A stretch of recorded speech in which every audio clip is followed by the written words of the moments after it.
నమస్కారం. ప్రేక్షకులందరికీ శుభోదయం. ఈనాటి శ్రావణం శుభయోగం అనే శీర్షికన శ్రావణ శుద్ధ ఏకాదశి తిథి సందర్భంగా ఈరోజు ఎలాంటి విధి విధానాలు పాటించాలో, తద్వారా ఎలాంటి ప్రయోజనాలను పొందవచ్చో పరిశీలిద్దాం. శ్రావణ మాసంలో వచ్చే శుద్ధ ఏకాదశి తిథిని పుత్రదా ఏకాదశి లేదా లలిత ఏకాదశి అనే పేర్లతో పిలుస్తారు. ఈరోజు విష్ణు పూజ చేసిన, విష్ణుమూర్తిని స్మరించుకుంటూ జాగరణ చేసిన, విష్ణుమూర్తి నామస్మరణ చేస్తూ ఉపవాసం ఉన్న విశేషమైన శుభ ఫలితాలను పొందటానికి, బుధగ్రహ దోష తీవ్రతను తగ్గింపజేసుకోవటానికి, ఉద్యోగ వ్యాపార రంగాల్లో విశేషంగా రాణించడానికి ఆస్కారం ఎంతగానో ఉంది. అందువల్ల ఈరోజు శ్రీ మహావిష్ణువుకు సంబంధించినటువంటి ఆగమ శాస్త్రంలో చెప్పబడినటువంటి 24 రూపాలలో శ్రీధర అనే పేరు కలిగినటువంటి విష్ణువు స్వరూపాన్ని మనస్సులో స్మరించుకుంటూ ఓం శ్రీధరాయ నమః అనే మంత్రాన్ని జపించుకుంటూ శ్రీ మహావిష్ణువుని పూజించాలి. ఈరోజు శ్రావణ శుద్ధ ఏకాదశి తిథి నాడు ఎవరైతే విష్ణువుకు సంబంధించిన శ్రీధర నామాన్ని స్మరించుకుంటారో వాళ్ళు సంతానపరమైన దోషాల తీవ్రతను తగ్గింపజేసుకోవటానికి కూడా ఆస్కారం ఎంతగానో ఉంది. ఈ శ్రీధర అనే పేరు కలిగినటువంటి రూపంలో శ్రీ మహావిష్ణువు లక్ష్మీదేవిని తన వక్షస్థలంలో ధరించి ఉంటాడు. అలాగే ఈ శ్రీధర రూపంలో శ్రీ మహావిష్ణువు మెడలో ముత్యాల హారాన్ని ధరించి, చతుర్భుజాలలో కుడివైపు చేతులలో పద్మము చక్రము ధరించి, ఎడమవైపు చేతులలో శంఖాన్ని గదను ధరించి ఉంటాడు. ఆ విధంగా ఉన్నటువంటి శ్రీధర రూపాన్ని మనస్సులో స్మరించుకుంటూ ఓం శ్రీధరాయ నమః అని జపిస్తూ ఎర్రటి పుష్పాలతో, కుంకుమ కలిపిన అక్షింతలతో శ్రీ మహావిష్ణువు చిత్రపటానికి పూజా కార్యక్రమాలు నిర్వహించాలి. అలాగే ఈరోజు శ్రావణ శుద్ధ ఏకాదశి తిథి సందర్భంగా విష్ణుమూర్తికి పుష్పాంజలి సమర్పిస్తే ఉత్తమమైన ఫలితాలు కలుగుతాయి. పుష్పాంజలి అంటే దోసిలిలోకి పుష్పాలు తీసుకుని ఆ పుష్పాలు శ్రీ మహావిష్ణువు చిత్రపటం ముందు విడిచిపెడుతూ ఆ పుష్పాలతో శ్రీ మహావిష్ణువుకి అంజలిని సమర్పించాలి. ఈ పుష్పాంజలి సమర్పించే సమయంలో ఒక శ్లోకాన్ని చదువుకుంటే ఉత్తమ ఫలితాలు కలుగుతాయి. ఆ శ్లోకం ఏంటంటే, ఏకాదశ్యాం నిరాహారో భూత్వాహమపరేహని భోక్ష్యామి పుండరీకాక్ష శరణం మే భవాచ్యుత. ఈ శ్లోకంలో ఉన్న అర్థాన్ని పరిశీలిస్తే, ఏకాదశ్యాం నిరాహారో భూత్వాహమపరేహని, ఈరోజు ఏకాదశి తిథి సందర్భంగా నిరాహారం అంటే ఉపవాసాన్ని కొనసాగిస్తున్నాను. భోక్ష్యామి పుండరీకాక్ష శరణం మే భవాచ్యుత.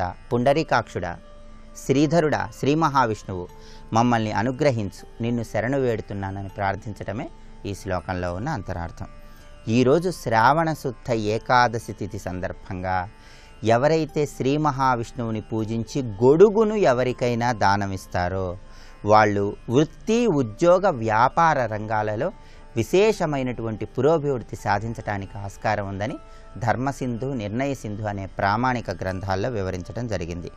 అలాగే ఈరోజు ఏకాదశి తిథి సందర్భంగా ఈ రోజంతా ఉపవాసం ఉండి మర్నాడు ద్వాదశి తిథి నాడు భోజనాన్ని స్వీకరించినట్లయితే శ్రీ మహావిష్ణువు అనుగ్రహానికి సులభంగా పాత్రులై వృత్తి, ఉద్యోగ, వ్యాపార రంగాల్లో విశేషంగా రాణించవచ్చు. అలాగే ఈరోజు శ్రావణ శుద్ధ ఏకాదశి తిథి సందర్భంగా పసుపు రంగు వస్త్రాలను ధరించి గులాబీ పూలతో శ్రీ మహావిష్ణువుని పూజిస్తే విశేషమైన శుభ ఫలితాలను పొందవచ్చు.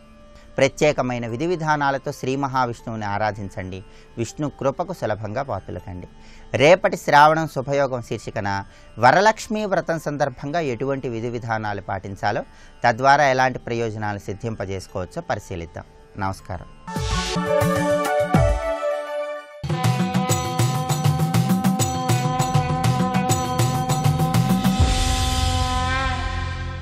శతక సాహితీ సరస్వతికి నమస్కారం. స్తంభం భోయననున్ననన్మనుపవే చెంచద్దయాసాగర శంభూ శంకర పార్వతీశ్వర మహేశ భక్తకల్పద్రుమా దంభారంభ నిశుంభదళనోద్యచ్ఛూలపాణి హరా జంభారి ప్రముఖామరార్చిత పదాబ్జ బాలకోటీశ్వర. ఓ బాలకోటీశ్వర స్వామి, స్తంభంబోయననున్ననన్మనుపవే చెంచద్దయాసాగర పరమాద్భుతమైనటువంటి భక్తిభావ ప్రకటనం ఇది. ఏమిట్రా అట స్తంభంలా నిలబడ్డావు అంటారు మన వాళ్ళు. అదేవిధంగా ఓ పరమేశ్వర, నేను స్తంభంబోయననున్న నన్మనుపవే చెంచద్దయాసాగరా. పరమాద్భుతమైనటువంటి ప్రయోగం ఇది. చెంచద్దయాసాగరా. ఈ దయ అనేటువంటిది ఎలా ఉన్నదంటే చలిస్తూ ఉన్నది. అది నిరంతరం. సాగరానికి ఒడ్డున మాత్రమే చలనం ఉంటుంది. కెరటాలు వస్తూ ఉంటాయి, పోతూ ఉంటాయి. కానీ 1 మైలు 2 మైళ్ళ దూరం వెళ్ళిన తరువాత ఆ మహాసాగరం అంతా కూడా నిశ్చలంగా ఉంటుంది. పెద్దగా కదలిక ఉండదు. ఉన్న కదలిక మన కంటికి అంతగా కనిపించదు.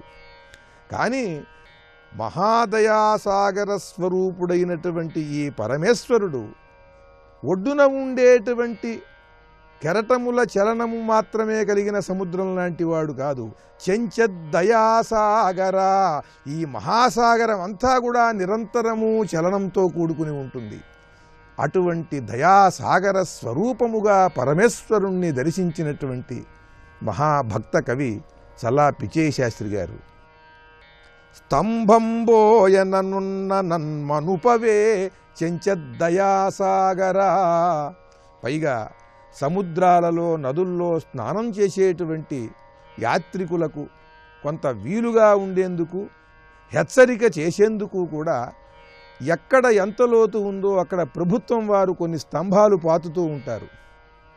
ఈ స్తంభాలు పాతినప్పుడు అవి ఎంత తీవ్రమైనటువంటి అలలు వచ్చినా సరే అవి సహజంగా అలాగే ఉంటాయి. మహా ప్రవాహం వచ్చినట్లయితే, ఏదన్నా బీభత్సం జరిగి అప్పుడు ఈ స్తంభాలు కొట్టుకుపోవటం ఉండదు. అప్పుడేదో కాస్త వంగుతాయి, మనం చూస్తూ ఉంటాం. అలా నేను స్తంభంలాగా ఉన్నానయ్యా. చెంచద్దయాసాగర శంభు శంకర పార్వతీశ్వర మహేశ భక్త కల్పద్రుమా దంభారంభ నిశుంభదళనోజ్జూలపాణి హర జంభారి ప్రముఖామరార్చిత పదాబ్జ బాలకోటీశ్వర. ఈ స్తంభంలా చలనం లేకుండా ఉన్నాను.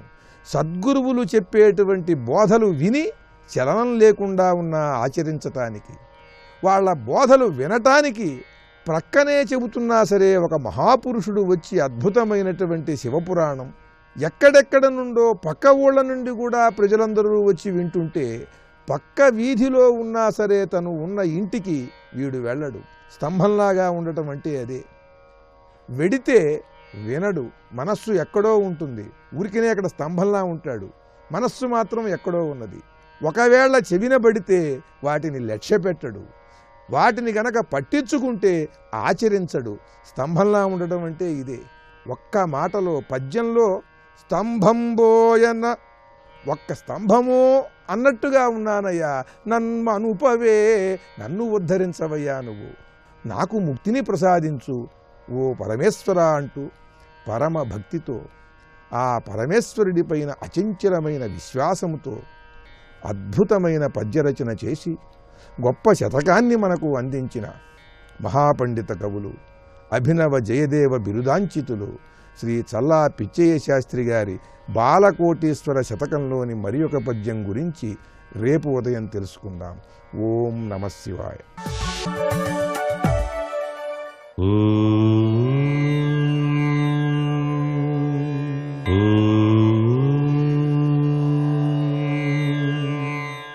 ఓం నమో నారాయణాయ. ఓం నమః శివాయ. శ్రీమాత్రే నమః.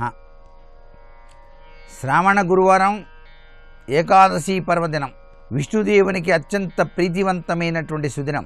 ఈరోజు ఉపవాసం ఆచరించి విష్ణు సహస్రనామార్చన చేసి విష్ణుమూర్తికి ప్రీతివంతమైనటువంటి వివిధ రకాలైనటువంటి పుష్పాలతో అలంకరణ చేసి స్వామికి అత్యంత విలువ కలిగినటువంటి ఆ తులసి మాలను అర్పించి స్వామికి ప్రీతివంతమైనటువంటి నైవేద్యం, అన్నపు పరమాణం కానివ్వండి లేక లడ్డూలు కానివ్వండి, వీటిని నైవేద్యంగా సమర్పించి 10 మందికి గనక ఈరోజు గనక దానం చేసినట్లయితే ఏకాదశి పుణ్యఫలప్రదంతో పాటుగా ఆ నీరజాక్షుని యొక్క విశిష్టవంతమైనటువంటి కరుణారస దృష్టి మనపై ప్రసరింపజేయటానికి ఆస్కారం ఎక్కువగా ఉంటుంది. అందున శ్రావణ మాసం విష్ణుపత్ని అయినటువంటి ఆ యొక్క చక్కని తల్లిని లక్ష్మీదేవిని వివిధ రకాలైనటువంటి స్తోత్రాలతో ధ్యానం చేసి లక్ష్మికి ప్రీతివంతమైనటువంటి పద్మపుష్పాలతో అర్చన చేయడంతో పాటుగా గురువు యొక్క అనుగ్రహ కరుణాకటాక్ష వీక్షణాలని ప్రసరింపజేయటం కోసం పసుపు రంగు కలిగినటువంటి వస్త్రాన్ని ధారణ చేసి విష్ణుదేవుని ఓం నమో వెంకటేశాయ అంటూ గోవిందనామాలు చేయటం ఈ యొక్క సుదినంలో దాగిన పరమార్థం. శ్రావణ మాసరీత్య ఈరోజు గోసేవ, పేదలకు దానాలు చేయటం, నారాయణ సేవ చేయటం ఇవన్నీ కూడాను మానవాళికి ఆరోగ్యాన్ని ఐశ్వర్యాన్ని ప్రసాదిస్తాయి అని చెప్పడంలో ఏమాత్రం సందేహం లేదు. ఇంతటి విశిష్టవంతమైనటువంటి ఏకాదశి పర్వదినం శ్రావణ మాసంలో గురువారం నాడు రావటం, గురుగ్రహం యొక్క అనుగ్రహ కరుణాకటాక్ష వీక్షణాల కోసం కలియుగ వాసుడైనటువంటి ఆ శ్రీనివాసుని అర్చించటం, లక్ష్మీదేవిని అర్చన చేయటం ఇవన్నీ కూడాను మనకు అదృష్టాన్ని కలిగించేటువంటి విధి విధానాలే. సర్వే జనా సుఖినో భవంతు.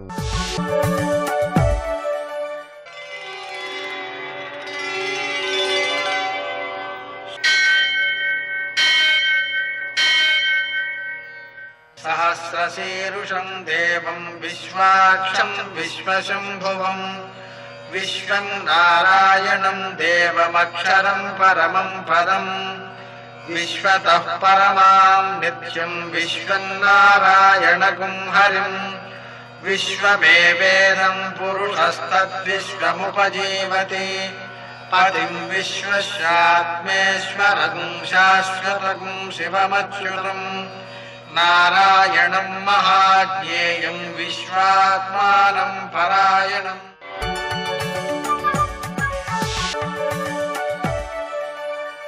సూర్యశౌర్యమథేందురింద్రపదవీ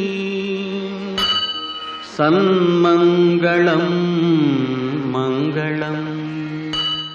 నమస్తే భగవన్దేవ దత్తాత్రేయ జగత్ప్రభో సర్వబాధా ప్రశమనం కురు శాంతిం ప్రయచ్చమే.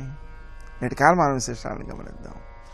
స్వస్తి శ్రీ చాంద్రమాన హేమలంబనామ సంవత్సరం దక్షిణాయనం వర్ష ఋతువు శ్రావణమాసం శుక్లపక్షం గురువారం. సూర్యోదయం 5:59 సూర్యాస్తమయం 6:45. తిథి ఏకాదశి సాయంకాలం 4:35 వరకు. నక్షత్రం జ్యేష్ఠ సాయంకాలం 6:11 వరకు. వర్జం లేదు. దుర్ముహూర్తం ఉదయం 10:14 నుంచి 11:05 వరకు. మరల మధ్యాహ్నం 3:21 నుంచి 4:12 వరకు. అమృతకాలం ఉదయం 8:18 నుంచి 10:06 వరకు. రాహుకాలం గురువారం కాబట్టి మధ్యాహ్నం 1:30 నుంచి 3 గంటల వరకు. అష్టక వర్గు రీత్యా శుభప్రదమైన సమయం మధ్యాహ్నం 12:40. నేటి విశేషం పుత్రద ఏకాదశి. ఈ ఏకాదశి నాడు ఉపవాసం ఉండి, గురువారం కూడా కాబట్టి శ్రీదత్త శరణం మమ అనే నామాన్ని జపించుకోవడం పుత్రద ఏకాదశి మనకు ఉత్తమ సంతానం కోసమే. అలాగే ఏకాదశి నాడు లక్ష్మీనారాయణులను ఆరాధించడం ద్వారా కలిగేటువంటి విశేషం సంపద సిద్ధించడం, ఆ సంపద యొక్క వినియోగం సక్రమంగా సిద్ధించటం అనేటువంటి ఉత్తమ ఫలితాలుంటాయి. పొగలంతా భగవత్స్మరణ చేస్తూ మధ్యాహ్నం ఫలహారం చేసి రాత్రి జాగారం చేస్తూ ఆ భగవన్నామస్మరణ చేయడం ద్వారా సకల పాప క్షయమవుతుంది. ఈరోజు అన్నం తింటే ఏకాదశ్యాం అఘం భుంక్తే. ఏకాదశి నాడు అన్నం తినడం అంటే పాపం తినడము అని అర్థం. కాబట్టి ఆహారంలో అన్నం తీసుకోకుండా ఫలహారం చేయాలి. నిత్యాన్నదానం అనే పేరుతో వేరువేరు ఆలయాల్లో చేస్తుంటారు. ఆ అన్నదానం కూడా ఏకాదశి నాడు అన్నదానం బదులుగా ఉపవాసానికి తగినటువంటి పదార్థాలు మాత్రమే, ఉప్పు పప్పు మొదలైనవి లేకుండా పెట్టడమే శ్రేయస్కరం, ధార్మిక నియమం. నేటి ఆణిముత్యాలు.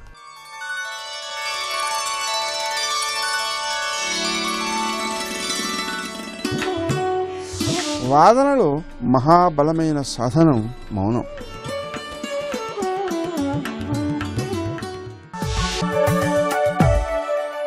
ప్రాతస్మరామి లలితావదనారవిందం బింబాధరం పృథులమౌక్తికశోభినాసం ఆకర్ణదీర్ఘనయనం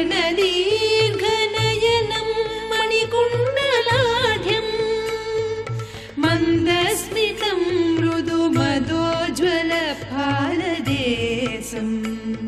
ఏ మాధుర్య విహారమండప భువో ఏ శైత్యముద్రాకరా ఏ వైసజ్యదశా విశేష సుభగా తే మందహాసంకురా కామాక్ష్యా సహజం గుణత్రయమిదం పర్యాయత కుర్వతాం వాణీగుంభన డంబరే చ హృదయే కీర్తి ప్రరోహే చ మే. అమ్మా, నీ నవ్వులో ఉన్న మాధుర్యం, చల్లదనం, స్వచ్ఛత, స్వచ్ఛముగా వ్యాపించుట, మళ్ళీ వెన్నెల్లా స్ప్రెడ్ అవుతుందండి. స్వచ్ఛముగా వ్యాపించుట, ఈ 3 లక్షణములు నాకు ఇవ్వాలి.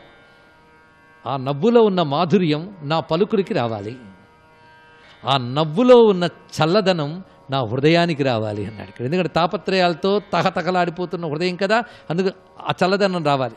ఇక స్వచ్ఛముగా వ్యాపించే లక్షణం నా కీర్తికి రావాలి అన్నాడు. అంటే నా కీర్తి కూడా స్వచ్ఛమైన కీర్తి అయి జగద్వ్యాపకం కావాలి. స్వచ్ఛమైన కీర్తి అంటే ధర్మబద్ధమైన సత్కర్మల వల్ల లభించే మంచి పేరుకు సత్కీర్తి అని పేరు. అది తప్పకుండా తెల్లగా చల్లగా ఉండాలి అంటే అది స్వచ్ఛమైన కీర్తి. ఒక మూక కవి కీర్తి వలె, ఒక ఆదిశంకరుల కీర్తి వలె, ఒక వాల్మీకి కీర్తి వలె, ఒక వ్యాసుని కీర్తి వంటి కీర్తి.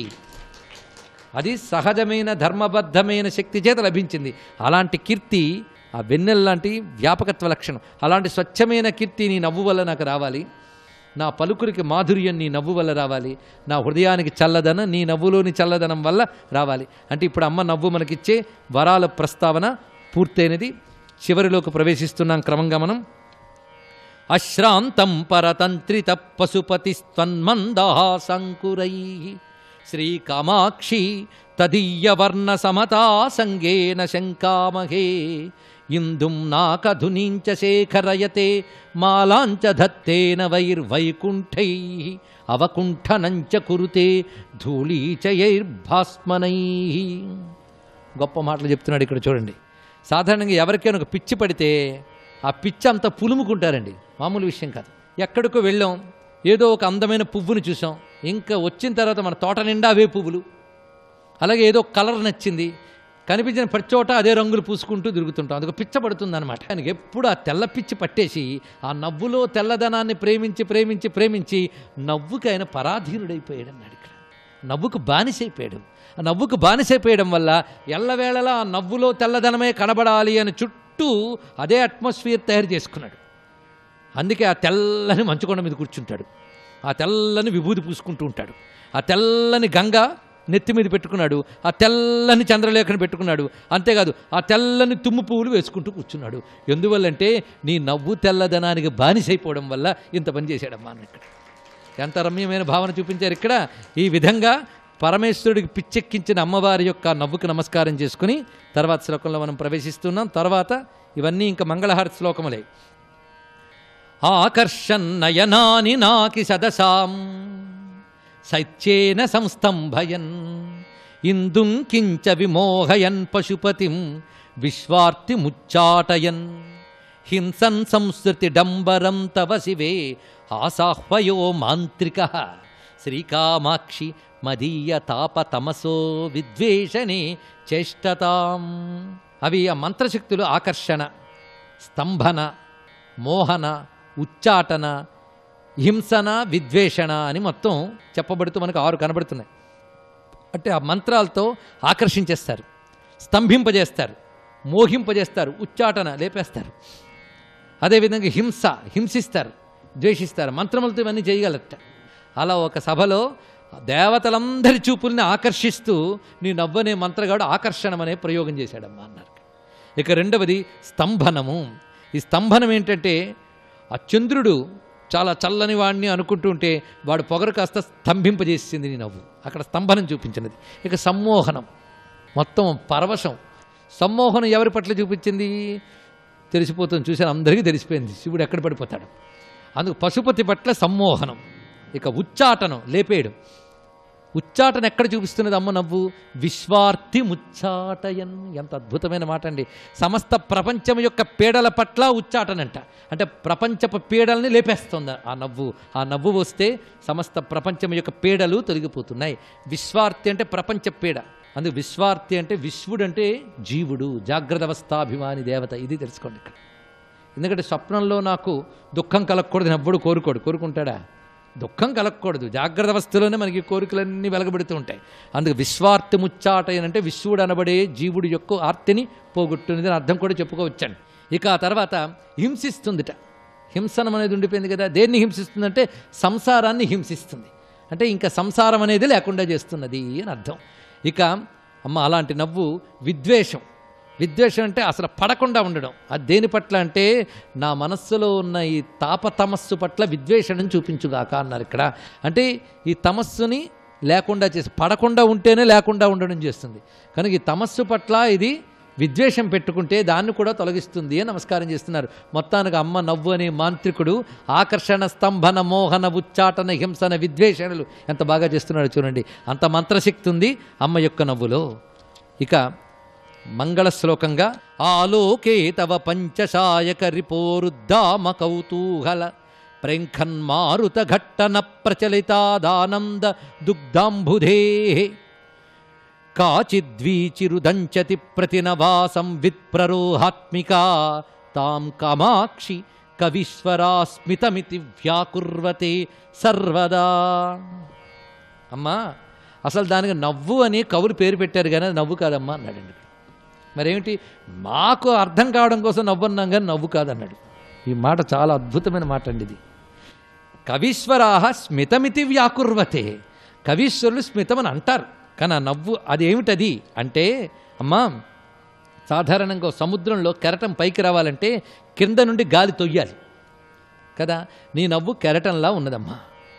ఆ నవ్వు కెరటంలాగుంటే ఆనందమనే పాల సముద్రంలో ఒక గాలి లాంటి శక్తి ప్రవేశించితే దానిలో తరంగం లేచిందిట. పాల సముద్రపు తరంగం ఎలా ఉందో అలా ఉందండి నవ్వు. అయితే అమ్మ హృదయం ఆనందమనే పాల సముద్రం అయితే తరంగంలా పైకొచ్చింది నవ్వు. మరి గాలి ఏదై ఉంటుంది? లోపల వాయువు వస్తే కదా తరంగం పైకి లేచింది. అలాగా అమ్మ ఏ వాయువు దూరడం వల్ల నీ ఆనంద సముద్రంలో తరంగం పైకి లేచింది. కనుక నీ లోపలున్న ఆనంద సముద్రంలో తరంగమే బయటకు వచ్చిందమ్మా. దాన్ని మేము నవ్వు అంటున్నాం. అయిందా?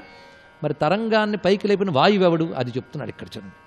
పంచశాయక రిపోరాలోకే తవ పంచశాయక రిపోహ ఆలోకే అంటే శివుని యొక్క చూపు అనే వాయువు నీ హృదయం అనే ఆనంద సముద్రంలోకి ప్రవేశించగానే అది ఆ తరంగాన్ని పైకి లేపిందమ్మా. అది చూసి మేము నవ్వుంటున్నాం అన్నాడు ఇక్కడ. ఈ చెప్పడంలో విశేషం మీరు పరిశీలించండి. అంటే శివుని చూపే స్పందింపజేసింది. శివుని చూపు అంటే జ్ఞానమే, మరొకటి కాదు. ఆ జ్ఞాన వీక్షణ వలన కలిగినటువంటి ఆనందమే అమ్మ నవ్వుగా మనకు ప్రకటింపబడుతున్నది అనే దాన్ని ఇక్కడ చూపిస్తున్నారు. అలాంటి ఆ నవ్వు గురించి ఒక మాట అన్నాడు.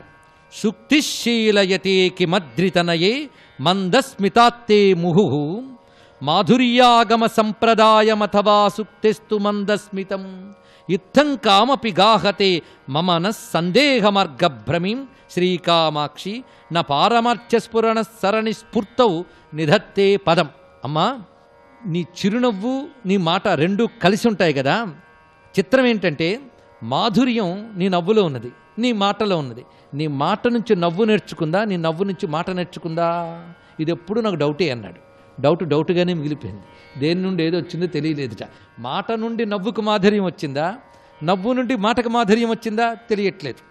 అంటే అర్థం ఏంటి? ఈ రెండూ ఏకవస్తువులే అని చెప్పడం ఇక్కడ దీనిలో ఉన్నటువంటి విశేషం ఇది.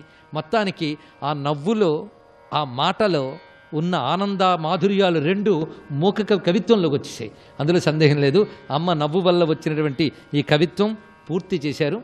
మూక కవి. అటువంటి 5 శతకాల ఈ మూక పంచశతి కామాక్షి స్తవరాజము. స్వస్తి.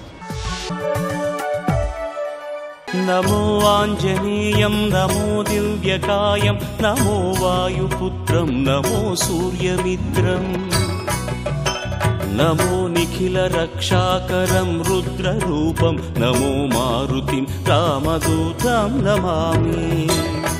సుగ్రీవో నహిదేవోయం నాసురో నచరాక్షస నదానవో నగంధర్వో నయక్షో నచపన్నగ.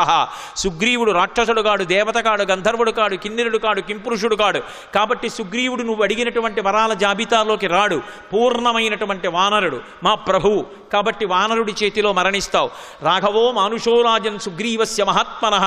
రాముడు 12 నెలలు కౌసల్య గర్భవాసం చేసి పైకొచ్చాడు. తతశ్చ ద్వాదశే మాసే చైత్రే నామమికే తిథౌ నక్షత్రేతి దైవచ్చే సోచ్ఛ సంస్థేషు పంచషు గ్రహేషు కర్కటే లగ్నే వక్పతాం విందునా సహ ప్రోద్యమానే జగన్నాథం సర్వలోక నమస్కృతం అంటారు మహర్షి బాలకాండలో. 12 నెలలు కౌసల్య గర్భవాసం చేసి 5 గ్రహములు ఉచ్ఛస్థితిలో ఉండగా చైత్రమాసంలో నవమి తిథి నాడు మధ్యాహ్నం వేళ ఆవిర్భవించినటువంటి మహానుభావుడు. ధనుర్వేదమంతా తెలుసున్నవాడు, బ్రహ్మాస్త్రం ఎరిగినటువంటి వాడు. అటువంటి రామచంద్రమూర్తి నీ మీదకి యుద్ధానికి వస్తే తట్టుకుని నిలబడగలిగినటువంటి శక్తి రావణా నీకుందా? నిలబడగలవా? పైగా సీతమ్మ ఎవరనుకుంటున్నావు? ఆవిడ 5 తొలల పాము, మహాపతివ్రత. ఆవిడని తీసుకొచ్చి బాధ పెట్టినందుకు, ఆవిడ కన్నుల వెంట నీరు కారినందుకు నిష్కారణంగా ప్రాణాలు కోల్పోతావు. తదేవ ఫలమన్వేతి ధర్మస్యా ధర్మనాశనః ప్రాప్తం ధర్మబలం తావద్భవతా నాత్ర సంశయః. ఇవాళ ఇంత కీర్తిని పొందావు, ఇన్ని భోగాలు అనుభవిస్తున్నావు, ఇంత సంతోషంగా ఉన్నావు. దానికి కారణం నువ్వు చేసినటువంటి తపస్సు, నువ్వు చేసినటువంటి పుణ్యం, నువ్వు చేసిన ఆరాధన. వాటన్నిటి వల్ల కాంచలలంకాధిపత్యం పొందావు. ఇంతమంది పరివారానికి నాయకుడు అయ్యావు, ఇంత రాజ్యాన్ని పరిపాలన చేశావు. కానీ ఇవాళ నువ్వు చేసినటువంటి అధర్మం కూడా ఫలితం ఇవ్వడం ప్రారంభం చేసింది. దానికి గుర్తు నా చేతిలో నీ కుమారుడు అక్షకుమారుడు మరణించాడు. పుత్రశోకంతో మనసులో బాధపడుతున్నావు. ఇన్ని కోట్ల మంది రాక్షసుల్ని నేను ఒక్కడనే చంపాను, ప్రమదావనాన్ని భంజించాను, నీ భద్రతా వ్యవస్థనే ప్రశ్నార్థకం చేశాను, 100 యోజనముల సముద్రాన్ని దాటి లంకాపట్టణంలోకి వచ్చాను, శింశుపావృక్షం మీద కూర్చుని సీతమ్మతో మాట్లాడాను, ఆవిడ్ని చూశాను, నీ దగ్గరికి వచ్చాను, నీ దర్శనం చేశాను, నీతో మాట్లాడుతున్నాను. ఇది చాలదా నువ్వు చేసిన పాపం ఫలితం ఇవ్వడం ప్రారంభించిందని చెప్పడానికి? కాబట్టి ఇప్పటికైనా తెలుసుకుని రాముడి పట్ల మర్యాదతో ప్రవర్తించడం ప్రారంభం చేయి. రాముడి చేతిలోంచి తప్పుకోగలనని అనుకుంటున్నావేమో. రాముడు ఎవరినైనా చంపేస్తానని అన్నాడా? బ్రహ్మా స్వయంభూశ్చతురాననోవా ఇంద్రో సురేంద్రో సురనాయకోవా రుద్రో స్త్రినేస్త్ర స్త్రిపురాంతకోవా త్రాతం నశక్త ఇది రామవధ్యం. 3 మాటలు వేసి విశేషణాలు చెప్పారు. బ్రహ్మా స్వయంభూశ్చతురాననోవా, చతుర్ముఖ బ్రహ్మ కావచ్చు, స్వయంభూ కావచ్చు, 4 ముఖాలున్నవాడు కావచ్చు. రాముడు చంపేస్తానంటే ఇక ఎదురెళ్ళాడు. ఇంద్రో సురేంద్రో సురనాయకోవా, ఇంద్రుడు కావచ్చు, సురేంద్రుడు కావచ్చు, లేకపోతే దేవతలకు నాయకుడు కావచ్చు, అడ్డు రాడు రాముడి విషయంలో. అలాగే రుద్రో స్త్రినేస్త్ర స్త్రిపురాంతకోవా, రేపు నాకు చెప్పలేదంటాడు. చెప్పడానికి వచ్చారు కదా మాట. రేపొద్దున్న రుద్రుడు, త్రిపురాంతకుడు, త్రయంబకుడు, పరమశివుడు అడ్డుపడతాడనుకుంటున్నావేమో. శివకేశవులు అభేదం. ఆ శివుడే రాముడిగా ఉన్నాడు, రాముడే శివుడిగా ఉన్నాడు. కాబట్టి శివుడు అడ్డుపడడు. త్రాతుం నశక్త ఇది రామవధ్యం. రాముడు చంపుతానన్న వాణ్ణి రక్షించడం ఈ లోకంలో ఎవరికీ సాధ్యం కాదని తెలుసుకో. రావణ, మర్యాద తెలుసుకొని బ్రతికావా బ్రతికిపోతావు. సీతమ్మని తీసుకెళ్లి ప్రశ్రవణ పర్వత శిఖరముల మీద కూర్చున్నటువంటి రామచంద్రమూర్తికి సమర్పించి కృతకృత్యుడవయ్యావా జీవితం ఉంది. లేదా నీ సర్వ సైన్యములతో పుత్ర మిత్ర కళత్రాదులతో మడిసిపోతావు. ఏది కావాలో ఎంచుకో. భాస్కర రామాయణంలో భాస్కరుడు అంటాడు, ఒక్కసారి రామచంద్రమూర్తి కానీ ఆగ్రహం చెంది యుద్ధానికి లంకాపట్టణానికి వచ్చేశారా, ఆయన వెనక లక్ష్మణస్వామి కూడా వచ్చేశాడా? మండిత విస్ఫులింగ విషమ జ్వలితానల కీలలు వబ్జ గర్భాండము నిండ రామ వసుధాదిపుడేశడు వజ్రసాధనా ఖండిత పంక్తి కంఠ కణకంఠ పురాంతక శైలచాల నౌద్దండ బలప్రచండ పురదండ విఖండన చండకాండముల్. ఆ రామచంద్రమూర్తి లక్ష్మణస్వామి వచ్చి బంగారు ధనస్సు చేతిలో పట్టుకుని వింటినారిని ఒక్కసారి సారించి బంగారు బాణములను అక్షయబాణ తూణీరంలోంచి సంధించి రామనామాంకితమైన బాణములను విడిచిపెడితే లంకాపట్టణం అంతా అగ్నిహోత్రంతో మిరుపులతో వచ్చి బాణాలు పడిపోతే ఆ రోజున రావణా నిన్ను రక్షించగలిగిన వాడు ఉండడు. నా అంత వాణ్ణి నేనంటున్నావు. చరణాగ్రమణ నీ భుజాదర్పమడచిన ధూర్జటి విలులీల త్రుంచివైచే వాలపాశంబున పడి నిన్ను కట్టిన వాలి నొక్కమ్మున కులవేసే అని నిన్ను జరగొన్న అర్జును పొరిగొన్న పరశురాముని ఆజి భంగపరచే కడిమియొక్కట కరదూషణాదుల 14,000 బరిసమరే అమ్మహాధనుర్ధరునకిగ్గాచరించి హరిహర బ్రహ్మ శక్రాదులైన అతని భయత నిర్ఘాత సంఘాత పాత శాత బాణ ఘాత హతులు కాక బ్రతుకగలరే. ఏమనుకుంటున్నావు రామచంద్రమూర్తి అంటే? చరణాగ్రమునని భుజాదర్పమడచిన ధూర్జటి విలు లీల త్రుంచివైచే. ఒకనొకనాడు కైలాస పర్వతాన్ని కదిపేస్తాను, పార్వతీ పరమేశ్వరుడు ఏకాంత విహారంలో ఉండి నా విమానం ఆపారని నువ్వు 20 చేతులు కైలాస పర్వతం కింద పెట్టి కదిపే ప్రయత్నం చేస్తే ఎవడురా నీచుడు పర్వతాన్ని కదుపుతున్నాడని కాలి బొటన వేలుతో నొక్కాడు. 20 చేతులు దాని కింద ఉండిపోతే నువ్వు కొన్ని సంవత్సరముల పాటు ఘన జటా చెప్తూ సామగానం చేశావు పరమశివుడి మీద. నువ్వు చేసినటువంటి రవానికి నీ ఏడుపు 3 లోకాలు తల్లడిల్లిపోయింది. రావణా అని పిలిచి శివుడు బొటనవేలు ఎత్తాడు. బొటనవేలుతో తొక్కితే ఏడిచావు పరమశివుడు తొక్కినందుకు. అటువంటి పరమశివుడి ధనస్సుని హేళగా విరిచినటువంటి వాడు రామచంద్రమూర్తి. రాముడితో నిలబడగలవా? చరణాగ్రమణని భుజాదర్పమడచిన ధూర్జటి విలులీల త్రుంచివైచే వాలపాశంబున పడి నిన్ను కట్టిన వాలినొక్కమ్మున కులవేసే. ఒక రోజున వాలి సంధ్యావందనం చేసుకోవడానికి వెళ్ళి 4 సముద్రాల దగ్గర అర్ఘ్యం ఇచ్చేవాడు. ఒక సముద్రం దగ్గరికి వెళ్ళి అర్ఘ్యం ఇస్తుంటే వెనక నుంచి వెళ్ళి నువ్వు ఏదో ఇబ్బంది పెట్టావు. ఎవడు రా 10 తలల పురుగు ఇబ్బంది పెడుతున్నాడని తోకతో చుట్టి వాలి ఆయన సంధ్యావందనం చేసుకుంటున్నంతసేపు సముద్ర జలాల్లో నిన్ను ముంచాడు. ఊపిరి కోసం నువ్వు కొట్టుకుంటూ ఉంటే తోకతో పైకెత్తేవాడు. మళ్ళీ ఊపిరి అందగానే మళ్ళీ నీళ్లలో ముంచేవాడు. ఇలా 4 సముద్రాల్లో ముంచి సంధ్యావందనం అయిపోయిన తర్వాత ఇంటికి పట్టుకెళ్ళి అంతఃపురంలో కింద పారేసి భార్యని పిలిచి తాగడానికి పాలిమ్మని 10 తలల పురుగా ఎవరురా నువ్వు అని అడిగాడు నిన్ను. అలా నిన్ను 4 సముద్రాల్లో ముంచి ఎత్తి తీసుకెళ్ళినటువంటి వాలిని ఒక్క బాణంతో కొట్టినవాడు రామచంద్రమూర్తి. కాబట్టి వాలినొక్కమ్మున కులవేసే అని నిన్ను జరగొన్న అర్జుని పురిగొన్న పరశురాముని ఆజి భంగపరచే. ఒకానొకప్పుడు నర్మదా నదీ తీరంలో శివలింగాన్ని పెట్టి అభిషేకం చేస్తున్నాడు రావణాసురుడు. పుష్పాలతో పూజ చేస్తున్నాడు. కింద నదీ ప్రవాహానికి కింద కార్తవీర్యార్జునుడు తన యొక్క భార్యలతో కలిసి జలక్రీడలు ఆడుతున్నాడు. ఎవరో ఒక భార్య అడిగింది, నీ 1000 చేతులతో ప్రవాహాన్ని ఆపగలవా అంది.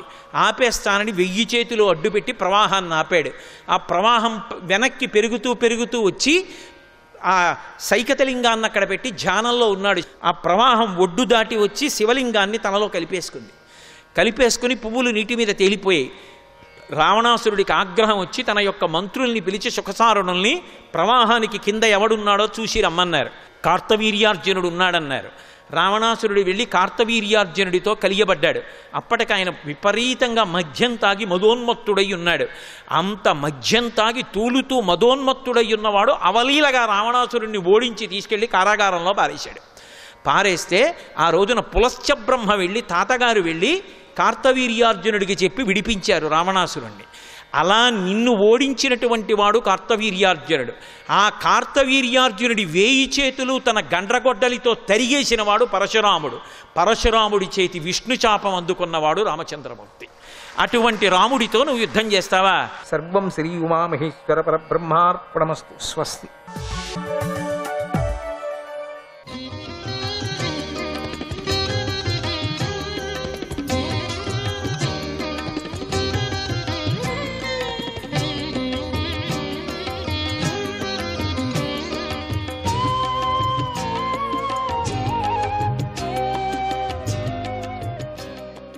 నారాయణ నారాయణ గోవింద. కంసరాజ మూలమైనటువంటి శ్రీహరిని ఆ తల్లివేరును పెకిలించేలాగా పెకిలించేసేయాలి. అక్కడ దాన్ని మనం సరిగా కత్తిరించేసేయాలి. అందుకని నీ సేవకులైన మమ్మల్ని ఆజ్ఞాపించు. ఏం చేయమంటావు? ఎట్లా మేమంతా ఎత్తుకు పెట్టాం శ్రీహరి ఎక్కడున్నాడని. వీళ్ళు ఎతికారట అంటే వాడికి మనసును ధైర్యం చేస్తున్నారు. వీళ్ళు వాడికి ఎట్లా చెప్తున్నారు, చెడ్డగా ఉండే బోధిస్తున్నారు. మేము ఎక్కడున్నాడో అని తెలిసిపోయింది. ఆ పాల సముద్రం దారంతా మాకు తెలుసు. మాలో ఒకడో వెళ్ళి చూసుకొని వచ్చాడు. ఆ దారి గుండా వెళతాం మేము. ఆ దారి గుండా వెళ్ళి ఆ పాల సముద్రంలో వెళ్ళి వాణ్ణి, ఆ శ్రీహరిని ఉన్నాడే మనకు శత్రువు, వాణ్ణి ఒక్కపారి కత్తిరించి వచ్చేస్తాం. వెళతారట, పెరుగులో వెళ్ళినట్టు వెళతారట. ఆజ్ఞాపించు, ఏం చేయాలని చెప్పు. దేవతలను చంపేదా మొదలు? దేవతలు వేరైనటువంటి శ్రీహరిని చంపేదా? మనం ఊరికే ఉన్నామనుకోండి, మనం చంపేస్తాడు. అది ఎక్కడో పెరుగుతున్నాడట కదా, అది ఎక్కడి నుంచి పెరుగుతున్నాడో తెలీదు. అందుకని ఆ శ్రీహరి అని చెప్పుకున్నారు కదా, ఆయన్ని పెకిలించేయాలి. పోని ఆయనే చంపేస్తాం మనం, ఎందుకు ఊరికే ఈ తాపత్రయం ఎందుకు మనకు? ఇట్లా ఒకరికొకరు మాట్లాడుకున్నారు.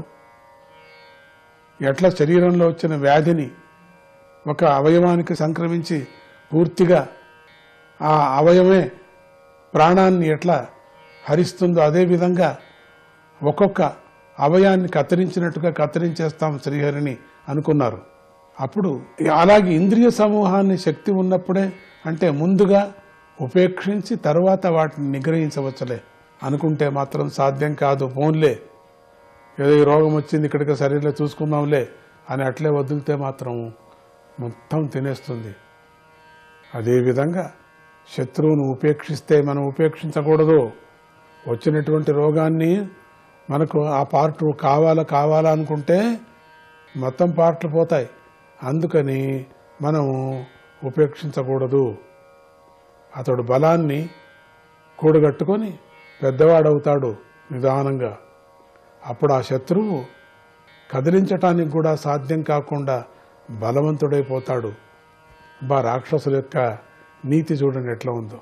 మూలం హి విష్ణుర్దేవానాం యత్ర ధర్మ సనాతనః తస్య చ బ్రహ్మగో విప్రాః తపో యజ్ఞా సదక్షిణాః. దేవతలకు మూలము విష్ణువు కనుక ఎక్కడైతే కాలానికి అతీతంగా ధర్మం ఉంటుందో విష్ణువు అక్కడ ఉంటాడు. వేదము, గోవులు, వేదవేత్తలు, తపస్సు, దక్షిణలతో కూడి ఉన్నటువంటి యజ్ఞాలు ఇవన్నీ కూడా ధర్మానికి మూలాలై ఉన్నాయి. అందుచేత ఓ కంసరాజా, వేదాలను బోధించే వేదవేత్తలను, యజ్ఞాలను ఆచరించే తాపసులను, హోమం చేయటానికి ఆధారంగా ఉన్నటువంటి పాడి ఆవులను మేము ప్రయత్నపూర్వకంగా వెతికి సమరిస్తాం.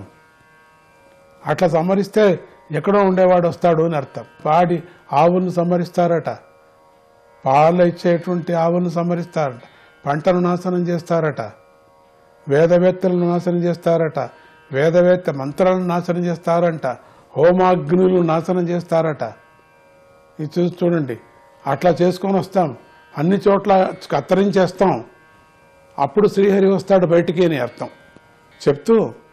వాళ్ళు చెప్తూ విప్రా గావచ్చ వేదాశ్చ తపస్సత్యం దమశమః శ్రద్ధా దయా తితిక్షాచ క్రతవశ్చ హరేస్తనూ. వేదవేత్తలు, గోవులు, వేదాలు, తపస్సు, విప్రా గావాశ్చ వేదాశ్చ తపస్సత్యం దమశమః శ్రద్ధా దయా తితిక్షాచ క్రతవశ్చ హరేస్తనూ. వేదవేత్తలు, గోవులు ఉండే చోట, వేదాలు ఉండే చోట, తపస్సు ఉండే చోట, సత్యము ఉండే చోట, బాహ్యేంద్రియ నిగ్రహము, మనోనిగ్రహం ఉండే చోట, శ్రద్ధ, దయ, సహనము, అజ్ఞానంతో పోయి జ్ఞానంతో కూడుకున్నటువంటి, అజ్ఞానం నాశనమయ్యేటువంటి యజ్ఞాలు ఇవన్నీ కూడా శ్రీహరికి శరీరంలో భాగాలై ఉన్నాయి. అంతేకాదు ఆ శ్రీహరి దేవతలందరికీ ప్రభువు. ఎటువంటి స్థలాల్లో ఉన్నాడు చూసారా స్వామి.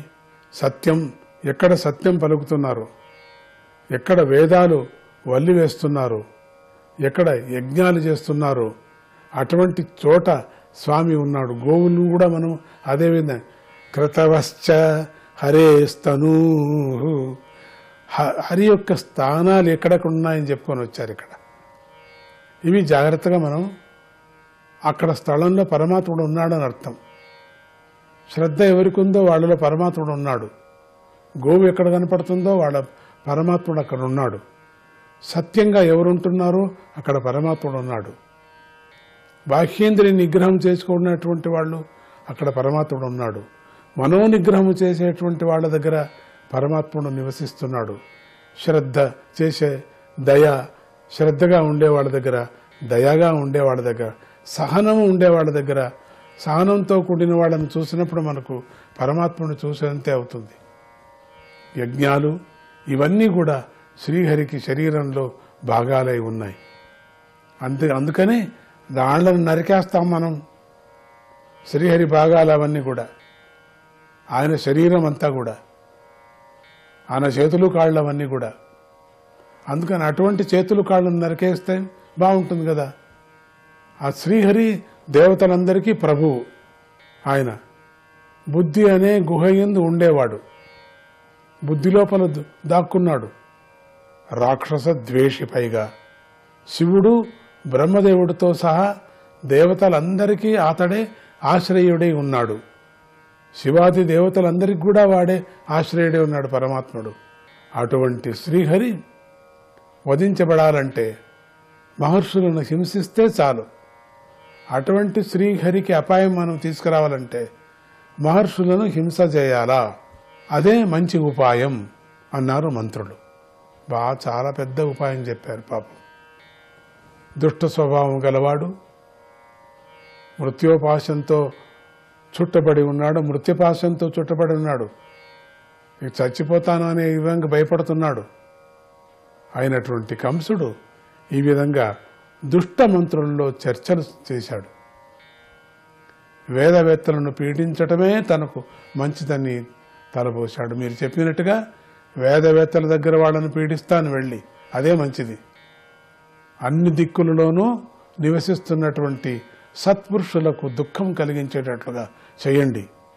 వెళ్ళండి, ఈ దిక్కులకంతా వెళ్ళండి. ఎక్కడెక్కడ సత్పురుషులు ఉన్నారో, ఎక్కడెక్కడ మహాత్ములు ఉన్నారో, ఎక్కడెక్కడ క్రతువులు జరుగుతున్నాయో, ఎక్కడెక్కడ గోవులు ఉన్నాయో అన్ని దాళ్లకు హింస చేయండి. సాధ్యమైతే కొన్ని నరకండి.